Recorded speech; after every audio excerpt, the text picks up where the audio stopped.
Hi, my name's Antoine. This is my 150 pound, well, under 150 pound robot for Sumo Challenge that we had in Kitchener in the summer. This is the Grand River Express. I built it with a lot of parts that I scavenged from my first robotics team and parts from work. So I actually got an air cylinder from work and a bunch of extruded aluminum. I machined these plates. Sorry, I got these plates laser cut and machined a lot of the mounting blocks inside. The electronics, most of that I scavenged off the first team, so I got a lot of first style speed controllers inside. I'm running an Arduino to control, actually, let me turn it on here. This apparatus didn't necessarily work at the competition, but it's actually a kind of a tracking arm that was going to hit the center pole of the arena. So this was actually spring loaded, and if you'll notice, this middle part was actually going to hit the pole with a modified broom, and this part then tracks the angle of this and tries to match it automatically, so it's kind of like a custom-made servo. Didn't really work with the competition, but that's for next year. So I've got speed controllers driving that, and the Arduino driving the speed controller and reading encoders, which are actually mounted underneath here, and trying to match these two together.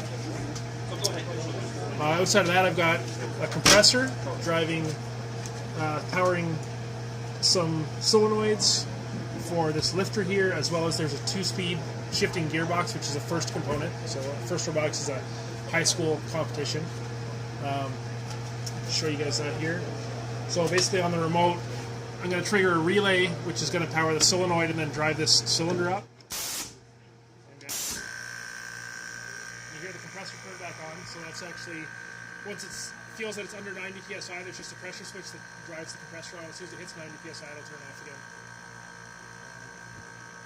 Like I said, there's a 2-speed gearbox, and as well, I don't know if you can hear it. But there's kind of a little dog gear inside the gearbox that's just shifting between high speed, which was around 12 feet per second, and low speed, which was around 4 feet per second. Where'd you get it? The gearbox? Yeah. So the gearboxes are, again, first components. So I bought them online at vexrobotics.com. The motors I scavenged off of my first team as well, but you can get those on Vex Robotics as well. They're CIM motors, CIM motors. You can get them off Vex Robotics.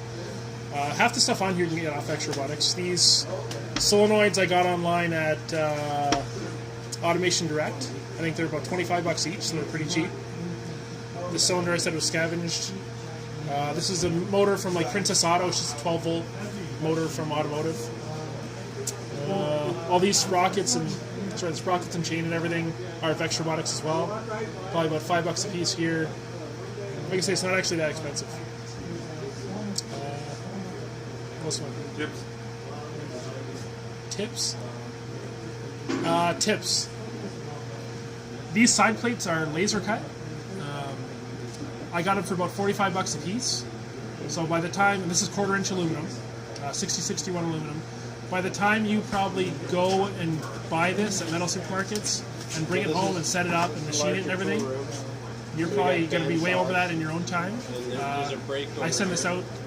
I got all these parts cut and a couple plates inside here cut for about $100, and you get them back in 3 days and everything's perfect, and within 5/1000ths of an inch and you're ready to go. So I highly recommend looking up your local laser or water jet shop and getting some parts cut out there. Save you lots of time and aggravation and screwed up parts that you're going to probably do yourself.